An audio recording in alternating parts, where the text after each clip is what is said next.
Hello students. तो आज हम लोग पढ़ेंगे केमिकल कैनेटिक्स। हम पहले लेक्चर आपको पढ़ा चुके हैं। आज जो है ना उससे आगे हम लोग स्टार्ट करेंगे। हम आपको रेट ऑफ रिएक्शन क्या होता है ये समझाए थे, एवरेज रेट क्या होता है, इंस्टेंटेनियस रेट क्या होता है। तो चलिए आज हम लोग क्या करेंगे, उससे आगे पढ़ना स्टार्ट करेंगे। तो मैं प्रभास रंजन आपके अपने चैनल ग्रांस क्लासेस में आप लोगों का स्वागत करता हूँ। आइए फिर स्टार्ट करते हैं। देखिए, तो मैंने आपको क्या बताया था कि एक कोई रिएक्शन है, ठीक है, जो ए से क्या बना रहा है बी, और ये है product.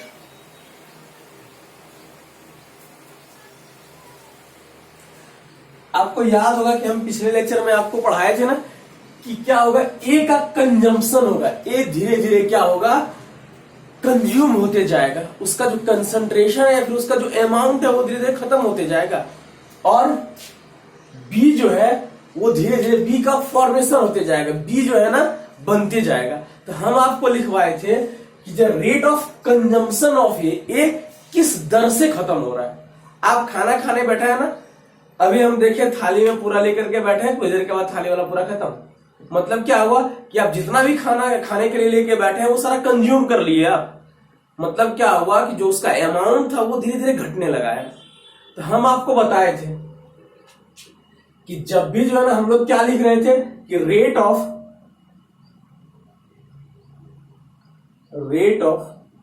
Consumption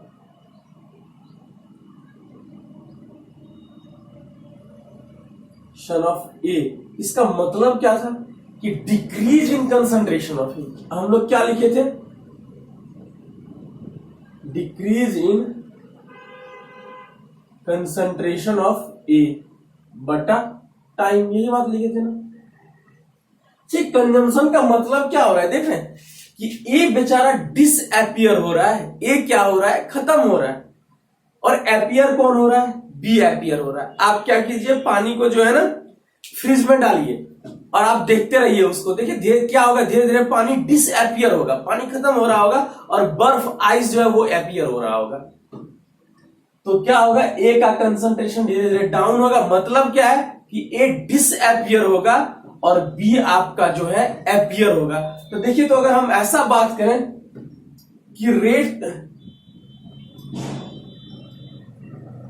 of disappearance of ए, ठीक है, डिसअपियर होने का मतलब क्या, वो तो ऑलरेडी बेचारा नेगेटिव हो रहा है, जा रहा है। तो ये हम क्या लिखेंगे, चेंज इन कंसंट्रेशन ऑफ ए बटा डेल्टा टी। या इसको ऐसे भी हम लोग लिख सकते हैं, जब इंस्टेंटेनियस में लिखेंगे तो हम लोग लिखेंगे डीए बटा डीटी।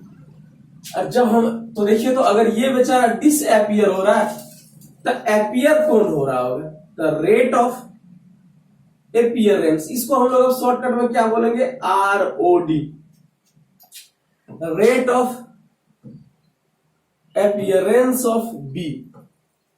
बी जो है धीरे धीरे एपियर हो रहा होगा, आपके सामने प्रकट हो रहा होगा बेचारा। तो इसको हम लोग क्या बोलेंगे, ROA, rate of appearance and rate of disappearance. ये भी क्या होगा, तो डेल्टा बी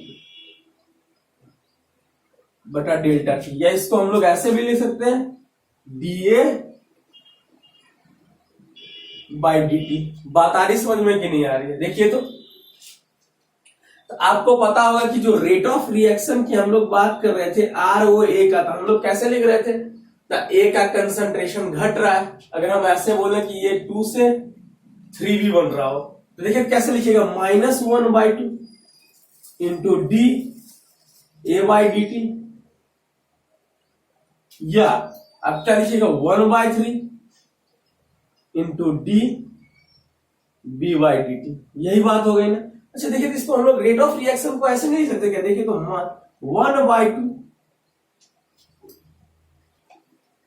माइनस इसको ये लिख दे ROD, rate of disappearance of A. यही तो है, rate of disappearance of A बराबर ऐसे लिख सकते हैं 1/3 into rate of appearance of A. बात समझ में आ रही है कि नहीं आ रही है। रेट ऑफ रिएक्शन को हम लोग अब rate of appearance and rate of disappearance में लिख रहे हैं। देखिए तो ऐसे लिख सकते हैं कि नहीं लिखते हैं, क्लियर है आप लोगों को? सब कुछ आ रहा है फ्रेम में, देखते हैं। हाँ चलिए, फ्रेम में आ रहा है, ठीक है। चलिए फिर इसको आप जो लोग नोट कीजिए, फिर हम लोग आगे बढ़ते हैं। ये आपको बात शायद क्लियर हो गया होगा। चलिए फिर हम लोग क्या करते हैं, ग्राफिकल रिप्रेजेंटेशन पढ़ते हैं। किसका? एवरेज रेट का और इंस्टेंटेनियस रेट का।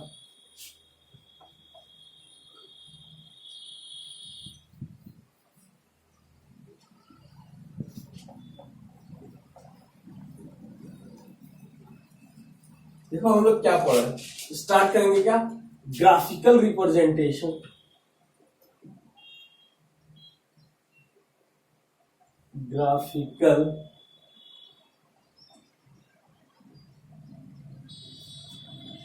Representation of average rate and instantaneous rate. ये हम आपको बता चुके हैं, अब जो है ना उसका हम लोग ग्राफ पढ़ रहे हैं। एवरेज रेट क्या होगा और इंस्टेंटेनियस रेट का हम लोग ग्राफ कैसे ड्रॉ करेंगे। देखिए तो हम लोग पहले एवरेज रेट की बात कर रहे थे। हम आपको डेफिनेशन लिखवाया एवरेज रेट का, कि जो रेट जो है ना during an interval of time, एक टाइम में जो है ना कितना रेट उसका इंक्रीज हो रहा है या फिर कितना रेट डिक्रीज हो रहा है, यही बात है ना। देखिए तो हम लोग कैसे करेंगे।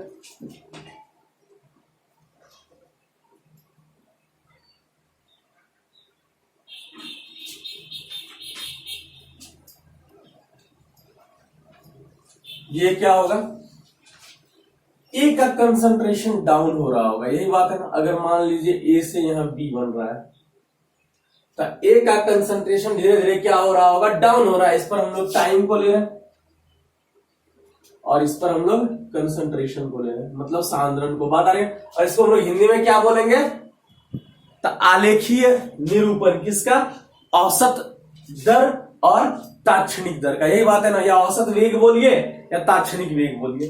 देखिए तो हम ऐसा बोल रहे हैं कि मान लीजिए अभी जो है टाइम t1 था।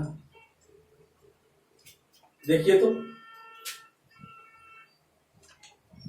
हम ऐसा बात कर रहे हैं, अगर ए का कंसंट्रेशन डाउन हो रहा होगा तब बी का कंसंट्रेशन उसी टाइम में बढ़ रहा होगा ना।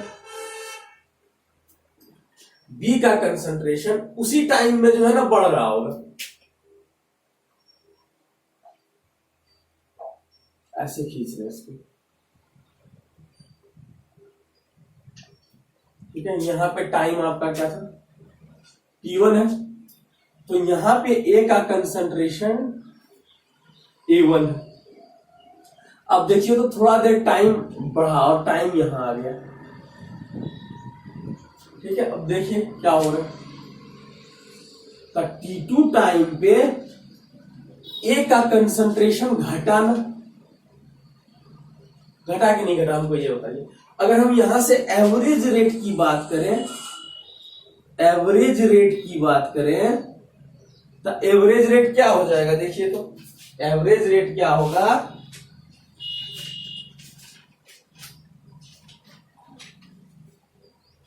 यहां से आपका एवरेज रेट अगर हम लिखें तो आप क्या लिखते हैं कि चेंज इन कंसंट्रेशन, तो क्या लिखेगा। और चेंज हम लोग कैसे निकालते हैं, तो हम लोग फाइनल में से इनिशियल घटाते हैं कि अभी जो क्या हुआ शुरुआत, अभी वाला क्या, फाइनल क्या है, तो फाइनल आपका A2 है ना।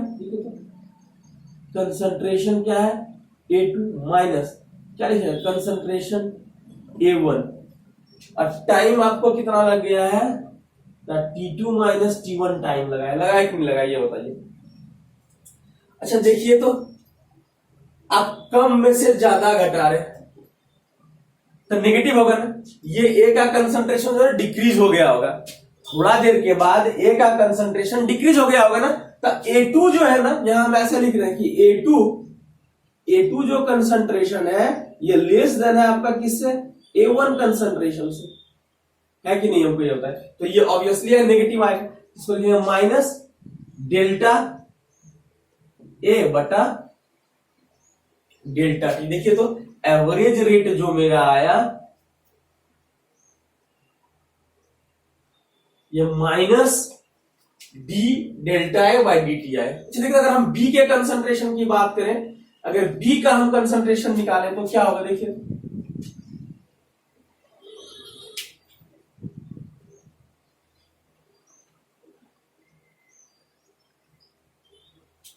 यहां पे बी का भी कुछ कंसंट्रेशन होगा ना, इस पॉइंट पे बी का कंसंट्रेशन मान लीजिए कुछ था B1 और यहां पे बी का कंसंट्रेशन था B2।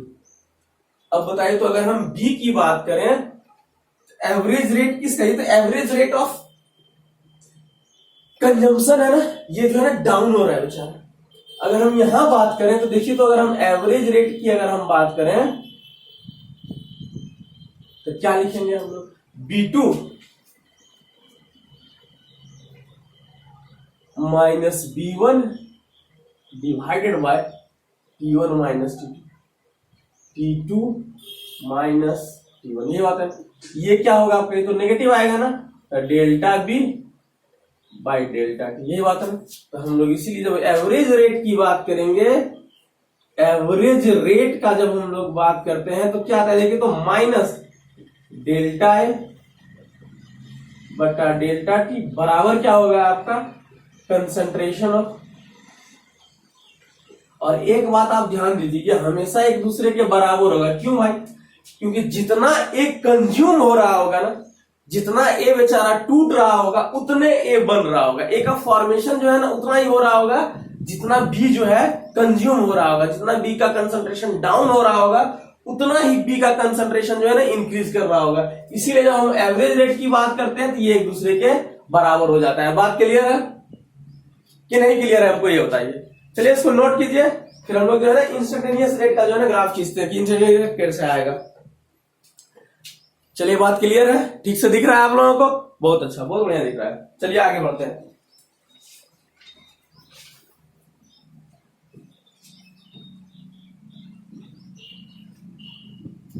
चलिए मिटा दें इसको, चलिए मिटाते हैं।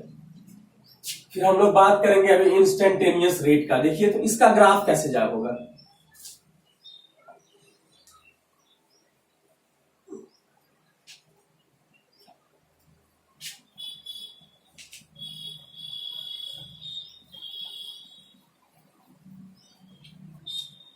चलिए हम इंस्टेंटेनियस रेट का ग्राफ खींचते हैं।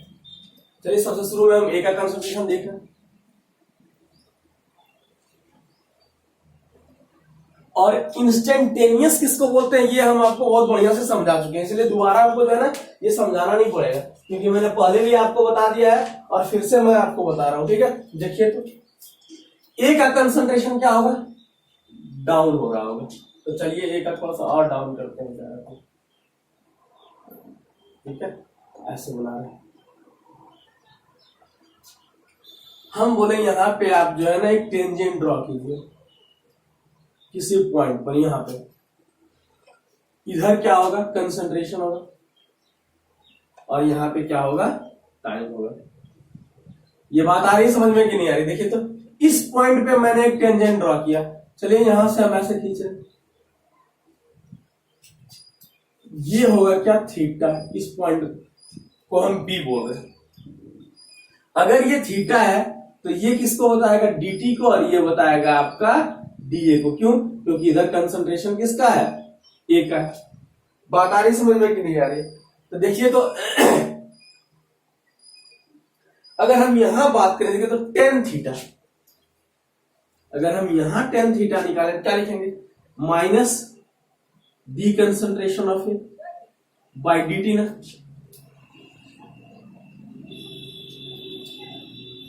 इसका कंसंट्रेशन तो घट रहा होगा ना, इसलिए मैंने यहाँ पे नेगेटिव लिखा है। tan थीटा बराबर हम लोग ये लिखेंगे, ये तो रेट ऑफ रिएक्शन जो होगा ROR होगा। ROR इंस्टेंटेनियस की अगर हम बात करें, और हम आपको बताए थे कि जब डेल्टा टी टेंड्स टू 0 होता है, जब टाइम इंस्टेंट का मतलब आपने तुरंत देखा अच्छा इतना बर्फ बन गया, ऐसा बात है ना कि मान लीजिए बाल्टी में बर्फ जम रहा होगा।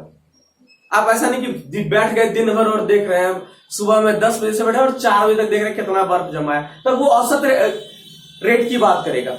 लेकिन अगर हम एट इंस्टेंट देखें, तुरंत मैंने ऐसे देखा अच्छा अभी ये हो रहा होगा, तो उस टाइम की बात करें जिसमें टाइम जो है बहुत छोटा, डेल्टा टी टेंड्स टू 0 हो जा रहा था। देखिए तो यहां हम लोग क्या बोलेंगे, देखिए तो माइनस dA बटा dt। ये बात होगा कि नहीं बताइए हमको, बात क्लियर है। चलिए अब हम लोग प्रोडक्ट की बात कर लेते हैं थोड़ा। इस पे आपका कंसंट्रेशन A का था, इसमें कंसंट्रेशन किसका होगा, B का होगा। ठीक है, इधर आपका टाइम है। चलिए तो बी का कंसंट्रेशन इंक्रीज कर रहा होगा।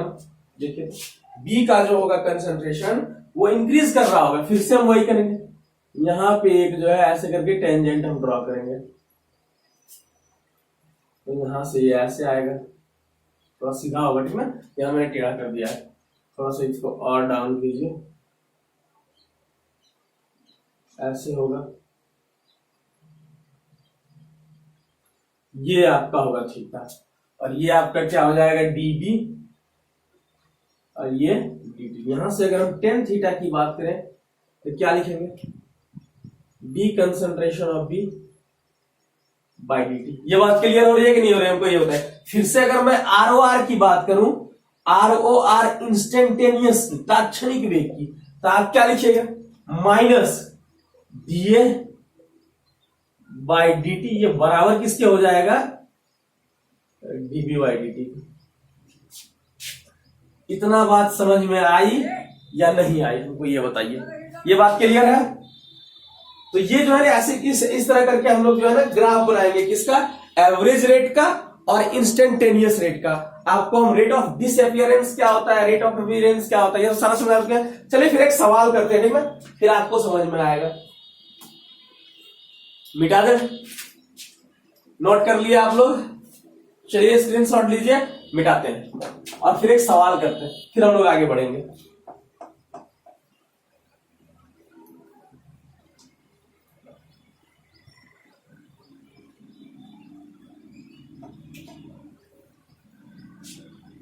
चलिए सवाल करने से पहले थोड़ा सा हम लोग रेट ऑफ रिएक्शन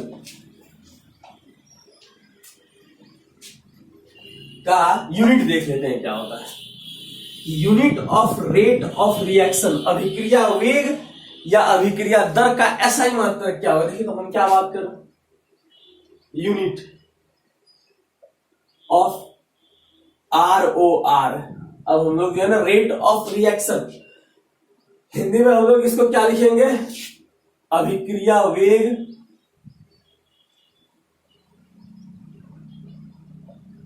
का एस आई मात्रक, ये ना। चलिए तो आर ओ आर बराबर आप क्या लिखते हैं, आर ओ आर बराबर आप लिखते हैं कंसंट्रेशन का टाइम ना, कंसंट्रेशन किसी का भी कंसंट्रेशन हो, रिएक्टेंट का, प्रोडक्ट का और बटा टाइम।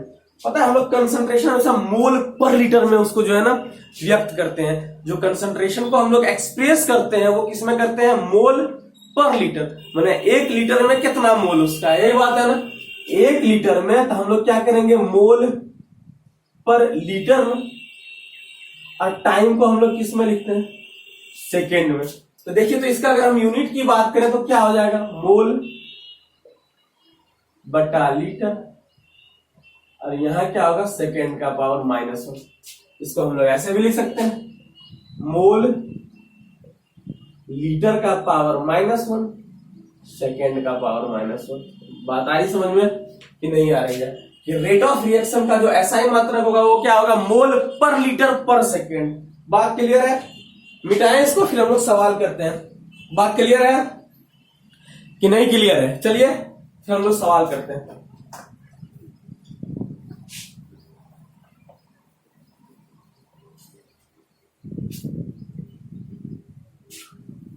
देखिए हम यहाँ पे एक बच्चा वाला ले रहे हैं, बच्चा वाला नीट का सवाल ले रहे हैं, ठीक है। चलिए जो नीट में जो है ना, जो नीट 2019 में पूछा हुआ है, देखिए तो, और देखिए कितना आसान सा सवाल पूछा हुआ था। देखिए तो क्या लिखा है, फॉर द केमिकल रिएक्शन। पता है इसी में पूछा हो तो इसमें बस थोड़ा सा है, लेकिन हम आपको जो है इसमें सब कुछ समझा देंगे। रेट ऑफ अपीयरेंस क्या होगा, रेट ऑफ डिसअपियरेंस क्या होगा, रेट ऑफ रिएक्शन क्या होगा, ठीक ना। और एक दूसरे के टर्म में आंसर क्या होगा वो भी देखिए। तो नीट 2019 में क्या पूछा है, for the given chemical reaction,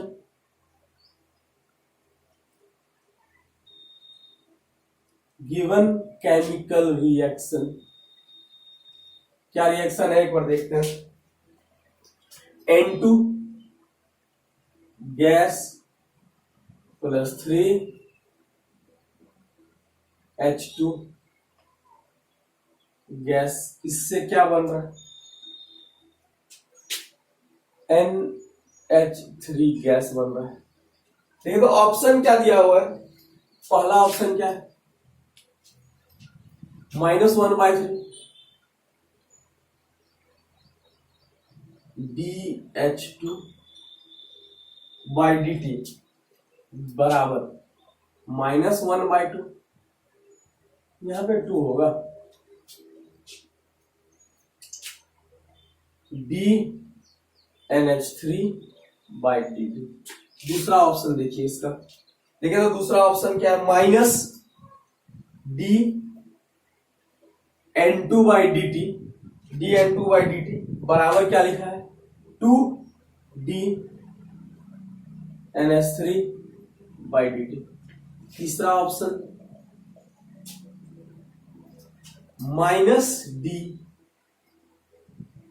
-dN2/dt बराबर क्या लिखा है, 1/2 इंटू dNH3/dt। चौथा ऑप्शन 3dH2/dt बराबर 2dNH3/dt। पता है कितना आसान सवाल है, इसमें हम आपको सब कुछ समझाने वाले हैं। अभी रेट ऑफ रिएक्शन पहले इसका लिखेंगे, रेट ऑफ अपीयरेंस लिखेंगे, रेट ऑफ डिसअपीयरेंस लिखेंगे, और तब फिर इसको हम लोग सॉल्व करेंगे। चलिए आप लोग थोड़ा सॉल्व कीजिए, इसको पॉज कीजिए वीडियो और उसके बाद जो है ना सॉल्व करना स्टार्ट कीजिए इसको। देखिए तो चलिए हम सॉल्व करते हैं। इसमें हम आपको सारा चीज समझा रहे हैं, जितने तरह का इसमें जो है ना, जितना हम लोग तक पढ़ चुके हैं। देखिए तो ये केमिकल रिएक्शन दिया हुआ है, चलिए इसका रेट ऑफ रिएक्शन लिखते हैं पहले। ROR यही होता है रेट ऑफ रिएक्शन। क्या हम लोग करते देखिए तो, इसका कंसंट्रेशन स्टैक्योमेट्रिक कोफिशिएंट, जो स्टैक्योमेट्रिक कोफिशिएंट है वो डिवाइड में होगा ना। देखिए यहां कितना है 1, यहां है 3 और यहां है 2। तो रेट ऑफ रिएक्शन में क्या होगा, स्टैक्योमेट्रिक कोफिशिएंट से हम लोग डिवाइड करेंगे। ये कर रहे थे ना, चलिए इसको लिखते हैं। क्या यहां पे कितना है 1/1, और ये जो है कंज्यूम हो रहा होगा ना, ये डिसअपीयर हो रहा होगा, इसलिए यहां लगाएंगे नेगेटिव इंटू dN2/dt होगा। ये बहुत बढ़िया से लिखिए, रेट ऑफ रिएक्शन अगर बढ़िया से आप लिखेंगे ना तुरंत से बन जाएगा। ठीक है, तो -1/3 dH2/dt बराबर क्या लिखेंगे, तो 1/2, ये बेचारा जो है बन रहा है, फॉर्मेशन हो रहा है किसका, dNH3 का, मतलब सिर्फ NH3 का। ऐसे ना रेट ऑफ रिएक्शन हम लोग लिख लिया ना। अब देखिए तो अगर आपसे पूछे कि भाई बताइए ROD किसका, तो N2 का, हमको N2 का आप ROD बताइए। रेट ऑफ डिसअपीयरेंस, तो यही तो टर्म होता है रेट ऑफ डिसअपीयरेंस ना। तो इसका आंसर क्या हो जाएगा, dN2/dt होगा कि नहीं, ये बताइए। ये टर्म आपका रेट ऑफ डिसअपीयरेंस को बता रहा है। अगर हम बोले कि रेट ऑफ डिसअपीयरेंस ROD किसका, H2 का, तब आप क्या बोलिएगा, यही होगा dH2/dt। अगर हम बोले कि रेट ऑफ अपीयरेंस किसका, NH3 का, NH3 कितना अपीयर हो रहा है, तो आप बोलिएगा सर d/dt इंटू NH3। यही बात है ना, d/dt NH3। ये बात क्लियर हुआ कि नहीं हुआ, ये बताइए। ये हम आपको जो है ना रेट ऑफ रिएक्शन में जो 1/n रेट ऑफ डिसअपीयरेंस, तो रेट ऑफ डिसअपीयरेंस यही है ना, ये डिसअपीयर हो रहा है, ये डिसअपीयर हो रहा है, ये अपीयर हो रहा है।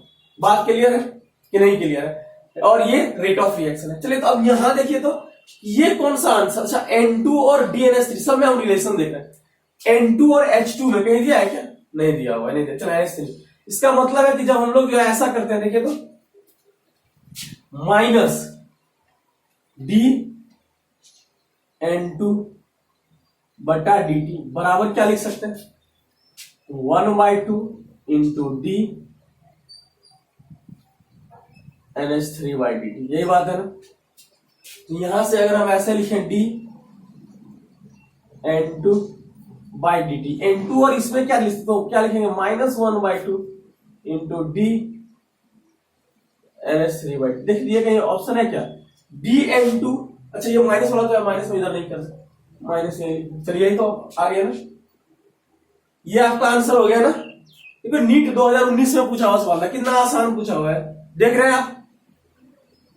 चलिए फिर हम लोग आगे बढ़ेंगे, इसको आप लोग नोट कीजिए, फिर हम लोग आगे बढ़ते हैं। शायद आपको जो है ना rate of reaction, rate of disappearance, rate of appearance and rate of reaction शायद आपको क्लियर हुआ होगा, सब कुछ बढ़िया से दिख रहा है। चलिए फिर इसको मिटा दें क्या,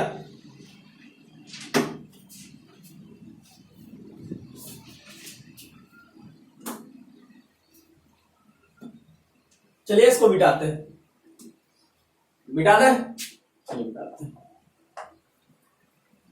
सवाल आप लोग बनाते रहिए, ठीक है, हम आपको यहाँ बढ़िया बढ़िया सवाल करवाएंगे, ठीक है, टेंशन नहीं लेना है इस बात का। नीट में पूछा हुआ, IIT में पूछा हुआ सारा सवाल हम यहाँ आपको करवाएंगे, और साथ साथ में आपका जो है ना कंसेप्ट भी हम क्लियर करते जाएंगे, इसलिए इसका टेंशन नहीं लेना है आपको, बस आप सब बढ़िया से पढ़ते रहिए बहुत अच्छा तरीका से।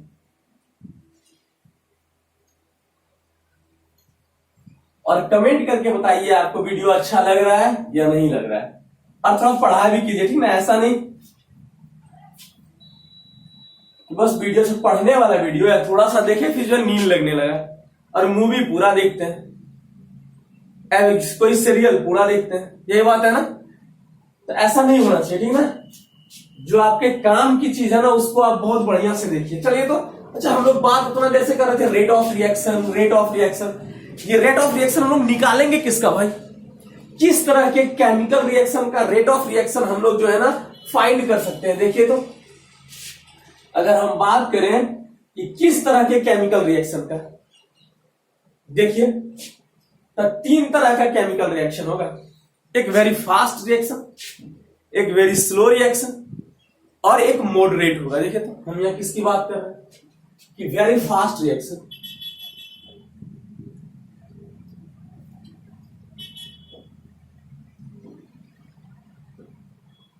वेरी फास्ट रिएक्शन, इसको हम लोग क्या बोलेंगे, वो तीव्रगामी रिएक्शन है, बहुत ज्यादा जो है बहुत जल्दी हो जा रहा है, इसको बोलते हैं तीव्रगामी रिएक्शन। इसके बीच में आता है बेचारा मॉडरेट रिएक्शन,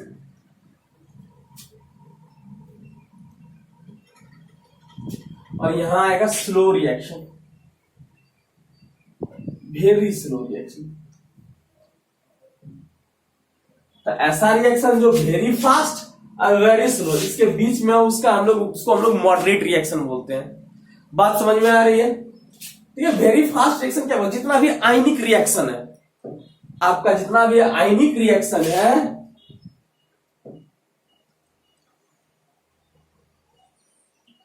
आयनिक रिएक्शन है वो सारा रिएक्शन आपका क्या है, वेरी फास्ट रिएक्शन है। और इस तरह के रिएक्शन का जो है ना हम लोग देखिए एग्जांपल ले रहे हैं किसका, तो NaCl प्लस AgNO3। इसको खत्म होने में जो है इसको कंप्लीट टाइम जो है -6 सेकेंड लगता है। देख रहे कितना कम टाइम है, आप देखिए ना पाइएगा रिएक्शन कंप्लीट होकर खत्म हो जाएगा, ये बात है ना। क्या इस तरह के रिएक्शन का हम लोग रेट निकाल पाएंगे क्या, कभी नहीं।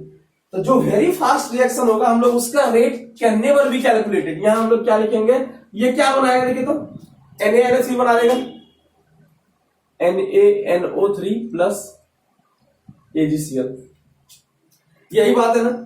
ये इस तरह का जो रिएक्शन होगा जिसमें तुम्हारा NaNO3 बनाएगा और AgCl बनाएगा, ये इस तरह के रिएक्शन का rate ROR cannot be calculated, ROR cannot be calculated। बात आ रही समझ में कि नहीं आ रही। एक हम बात कर रहे हैं वेरी स्लो रिएक्शन का, जैसे हम बात करें किसका, रस्टिंग ऑफ आयरन,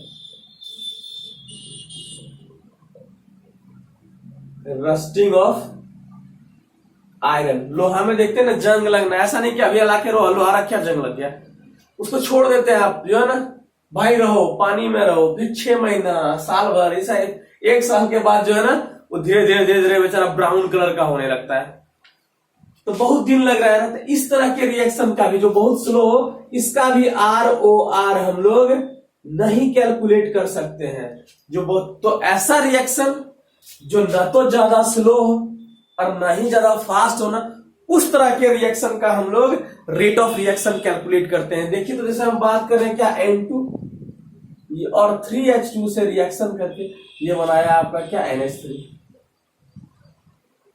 बात समझ में आ रही है कि नहीं आ रही है?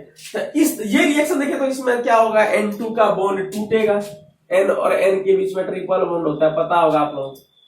यहां जो है H और H के बीच में सिंगल बॉन्ड होगा, ये अब बनाएगा आपका 2 मोल ऑफ NH3, यही बात है। तो इस तरह का रिएक्शन, इसको हम लोग मॉडरेट बोलते हैं, कोवेलेंट टाइप का रिएक्शन होता है, ठीक है। ये जो है ना आयनिक रिएक्शन तो नहीं होता है, ये बात याद रखिएगा।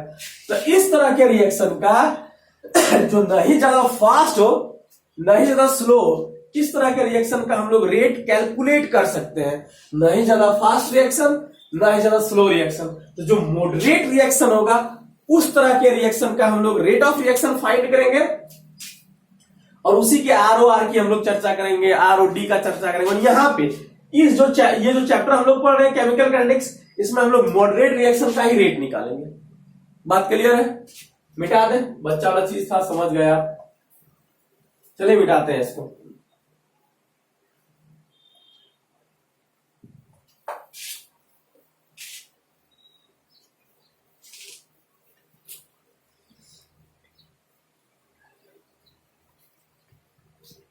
चलिए फिर हम लोग आगे स्टार्ट करें। देखिए हम लोग बात कर रहे हैं किसका, द रेट ऑफ रिएक्शन किस किस फैक्टर पे डिपेंड करेगा।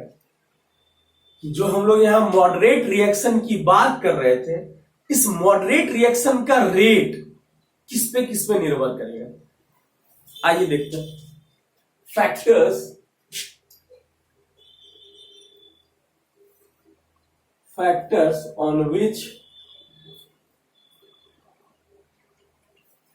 on which rate of reaction, factors on which rate of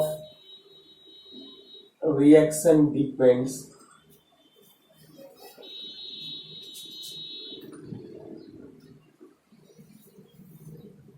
इसको हम लोग क्या बोलेंगे कि अभिक्रिया वेग किस पर निर्भर कर रहा है, कौन कौन सा ऐसा भौतिक कारक है,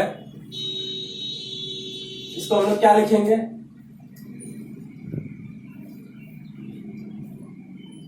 भौतिक कारक जिस पर अभिक्रिया वेग निर्भर करेगा।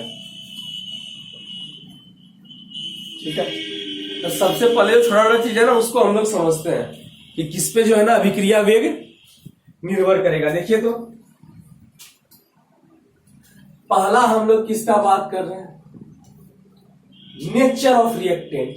जो रिएक्टेंट उसमें है वो रिएक्टेंट का नेचर कैसा है, नेचर ऑफ रिएक्टेंट मतलब क्या है, अभिक्रिया की प्रकृति।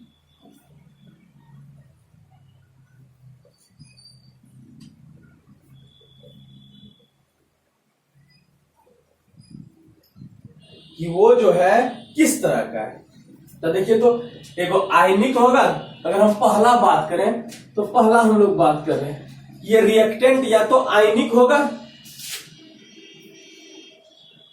नहीं तो फिर क्या होगा, कोवेलेंट होगा। रेट ऑफ रिएक्शन इस पर भी निर्भर करेगा कि वो जो है कोवेलेंट। आप आयनिक क्या कर ऐसा, जैसे हम बात करें NaCl का, देखिए तो ये क्या होगा, यहाँ आयन से मिलकर बना है, ये कैसे बना होगा, तो Na++Cl- से, तो ये आयन से मिलकर बना है ना। तो जो केमिकल कंपाउंड आयन से मिलकर बना है उसको हम लोग आयनिक कंपाउंड बोलते हैं। तो ये आपका जो है वो आयनिक कंपाउंड है। कोवेलेंट किसको बोलते हैं, ये क्या इलेक्ट्रॉन के कंप्लीटली लॉस या गेन से बना हुआ बॉन्ड है। इस दोनों के बीच में बॉन्ड कैसा बना हुआ है, तो इलेक्ट्रॉन के याद ये देखे तो ये इलेक्ट्रॉन लॉस किया है और ये गेन कर लिया है। लेकिन अगर कोई कंपाउंड इलेक्ट्रॉन के शेयरिंग से बने, देखिए तो अगर हम बात कर रहे हैं इसका, नाइट्रोजन है ना, इसके पास 3 गो इलेक्ट्रॉन है,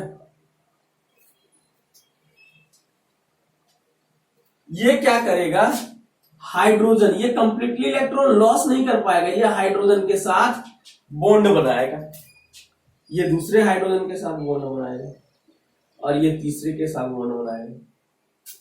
ये हम आपको जो है ना 11 जब पढ़ाएंगे तो उसमें और बहुत बढ़िया सही डिटेल में क्लियर करेंगे, ठीक है। अभी हम क्या बोल रहे हैं कि जो रिएक्टेंट होगा वो दो तरह का होगा, या तो आयनिक होगा या कोवेलेंट। तो आयनिक किसको बोलेंगे, जो इलेक्ट्रॉन के कंप्लीटली लॉस या गेन से जिस कंपाउंड का फॉर्मेशन हो उसको लोग आयनिक कंपाउंड बोलते हैं। और कोवेलेंट किसको बोलते हैं, जो इलेक्ट्रॉन, देखिए तो यहां क्या हुआ, इस नाइट्रोजन का एक इलेक्ट्रॉन इसके साथ शेयर हो गया है, इसका भी दो कंप्लीट हो गया, ये बेचारा अपना जो है, हम आपको शुरू में बताया था कि स्टेबिलिटी गेन करना चाहता है, ये दो इलेक्ट्रॉन इसको मिला, ये बेचारा जो है ना अपना क्लियर कर लिया कि भाई अब हम किसी से भाग नहीं लेंगे। इसमें क्या दोनों का काम बन जा रहा है, इसका भी जो ऑक्टेट कंप्लीट हो जाएगा, इसका डुएट कंप्लीट हो जाएगा। बात क्लियर है कि नहीं क्लियर। चलिए अगर हम दूसरा बात करें तो होमोजीनियस रिएक्शन और हेट्रोजीनियस, होमोजीनियस रिएक्टेंट होगा, मिटाओ, तो हमें बात का किसका कर रहे हैं, होमोजीनियस का। होमोजीनियस रिएक्टेंट होगा और एक को बोलते हैं हेट्रोजीनियस रिएक्टेंट। जीनियस, देखो होमोजीनियस का मतलब क्या हुआ कि रिएक्टेंट जो है ना वो एक ही तरह के कंपाउंड से मिलकर बना है, उसका जो पूरा कंपोजिशन है ना वो कंपोजिशन एकदम थ्रू आउट पूरे में जो है ना थ्रू आउट एक समान है। जो कंपोजिशन है इस रिएक्टेंट का जिससे मिलके बना हुआ है उस पूरे में थ्रू आउट यूनिफॉर्म है, जबकि यहां ऐसी बात नहीं है। यहां आपका क्या है, रिएक्टेंट का जो कंसंट्रेशन है जो बना हुआ है बेचारा वो कहीं कहीं अलग अलग है, समझ रहे। तो जो होमोजीनियस होगा उसका रेट ऑफ रिएक्शन ज्यादा होगा किससे, हेट्रोजीनियस से। बात आ रही समझ में कि नहीं आ रही, होमोजीनियस हो गया, हेट्रोजीनियस हो गया, ठीक है ना। अब हम लोग बात करते हैं किसका, देखिए तो ऐसा भी होता है फिजिकल स्टेट का। दूसरा हम लोग बात करें किसका, फिजिकल स्टेट, कि रिएक्टेंट किस स्टेट में है, फिजिकल स्टेट मतलब उसकी भौतिक अवस्था क्या है। यहां हम क्या बात करेंगे, भौतिक अवस्था, कि रिएक्टेंट गैस है, लिक्विड है, सॉलिड है। यही बात आ रही समझ में ना, या तो लिक्विड होगा तो इसका रेट ऑफ रिएक्शन सबसे ज्यादा, उसके बाद लिक्विड का, उसके बाद सबसे कम रेट ऑफ रिएक्शन किसका हो जाएगा, सॉलिड का सबसे कम रेट ऑफ रिएक्शन हो जाएगा। तो दूसरा बात हम लोग करते हैं सरफेस एरिया का। देखिए तो अगर हम सरफेस एरिया की बात करें, सरफेस एरिया मतलब, अच्छा देखिए हम आपको क्या बोले कि आप जो है ना चीनी का बड़ा भाई नाम सुने ना, मिस्री उसको बोलते, बड़ा बड़ा दाना उसका होता है, शायद आप लोग पता नहीं होगा। चीनी जिस तरह होता है, जिस तरह कटिंग होता है उससे थोड़ा सा बड़ा बड़ा होता है, उसको हम लोग दूसरा चीज बोलते हैं, मिश्री बोलते हैं, ठीक है, बड़ा बड़ा होता है। आप जो उसको पानी में डालिए और क्या कीजिए, आप चीनी का पाउडर बना लीजिए और उसको पानी में डालिए, बताइए तो पहले कौन घुल जाएगा, तो जो पाउडर होगा वो जल्दी घुल जाएगा। क्यों, क्योंकि उसका सरफेस एरिया ज्यादा हो जाएगा, उसके ज्यादा सरफेस में पानी जो है ना वहां घुस पाएगा और उसको जो है ना ब्रेक कर पाएगा। इसलिए अगर सरफेस एरिया बढ़ा तो रेट ऑफ रिएक्शन बढ़ जाएगा। ये बात याद रखिएगा कि अगर सरफेस एरिया बढ़ेगा तो रेट ऑफ रिएक्शन आपका क्या होगा, बढ़ जाएगा। बात क्लियर है कि नहीं क्लियर है। चलिए इसको मिटाते हैं, फिर आगे और देखते हैं।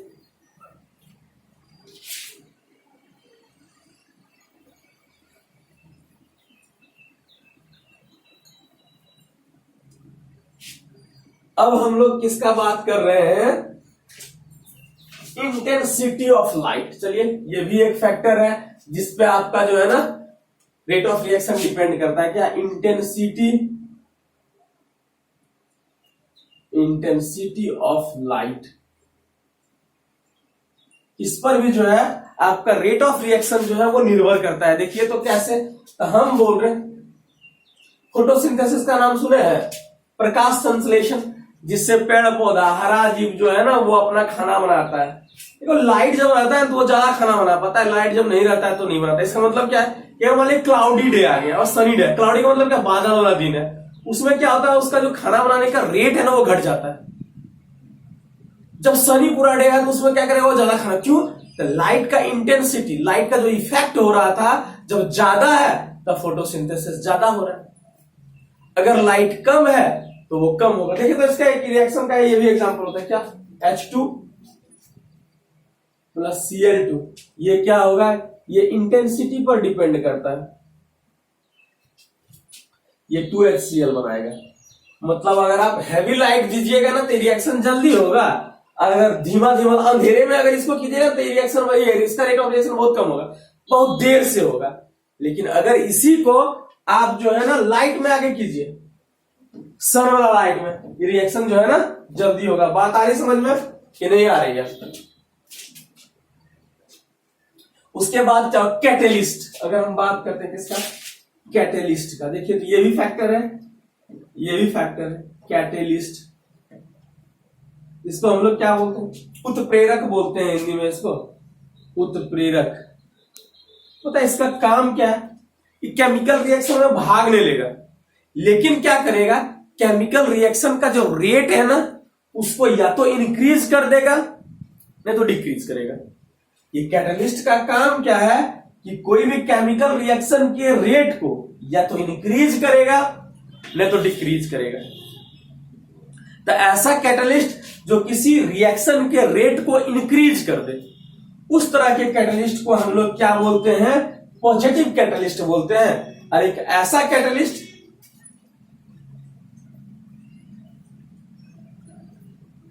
कैटलिस्ट जो रेट ऑफ रिएक्शन को डिक्रीज कर दे, उस तरह के कैटलिस्ट को हम लोग नेगेटिव कैटलिस्ट बोलते हैं या इनहिबिटर बोलते हैं।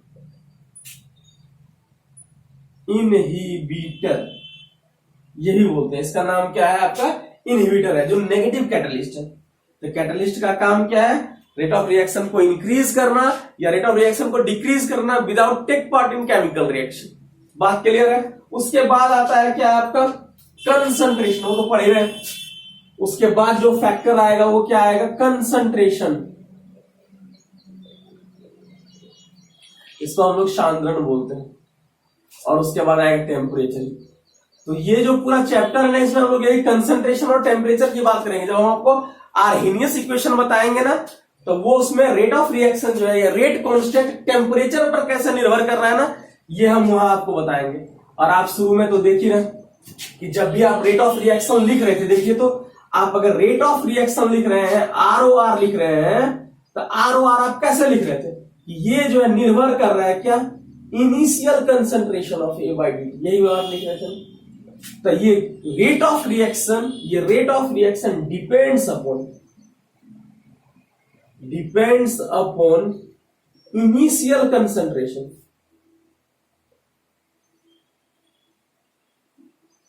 Initial concentration of reactant.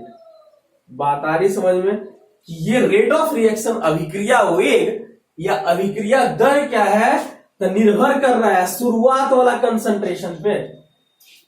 किसका, तो रिएक्टेंट का। रिएक्शन लिखिए रिएक्टेंट का ना। ये बात क्लियर हुआ कि नहीं हुआ? तो इतना सारा फैक्टर है जिसपे क्या होता है, रेट ऑफ रिएक्शन आपका जो है ना वो डिपेंड कर रहा है। बात क्लियर है कि नहीं क्लियर है, हमको ये बताइए कि रेट ऑफ रिएक्शन जो है किस पे निर्भर कर रहा है। बात समझ में आ रही है या नहीं आ रही है, हमको ये बताइए। तो आई होप आज हम आपको यहां रोकते हैं और अगले लेक्चर में हम आपके लिए लेके आएंगे क्या, रेट लॉ। यहां तक हम आपको बता चुके हैं कि रेट ऑफ रिएक्शन क्या होता है, रेट ऑफ अपीयरेंस क्या होता है, रेट ऑफ डिसअपीयरेंस क्या होता है, एवरेज रेट क्या होता है, इंस्टेंटेनियस रेट क्या होता है, उसका ग्राफ कैसे होता है, उस पर हम न्यूमेरिकल भी हम लोग देख लिए। अब हम लोग पढ़ेंगे ना कि रेट लॉ, जो हम लोग नेक्स्ट लेक्चर में आपके लिए लेकर के आएंगे। तब तक के लिए आप जो है ना बहुत बढ़िया से पढ़िए इसको, वीडियो बार बार देखिए। अगर एक बार में नहीं क्लियर होता है तो 2-3 बार देखिए और फिर समझने का कोशिश कीजिए, ठीक है? तब तक के लिए मेरे तरफ से ऑल द बेस्ट।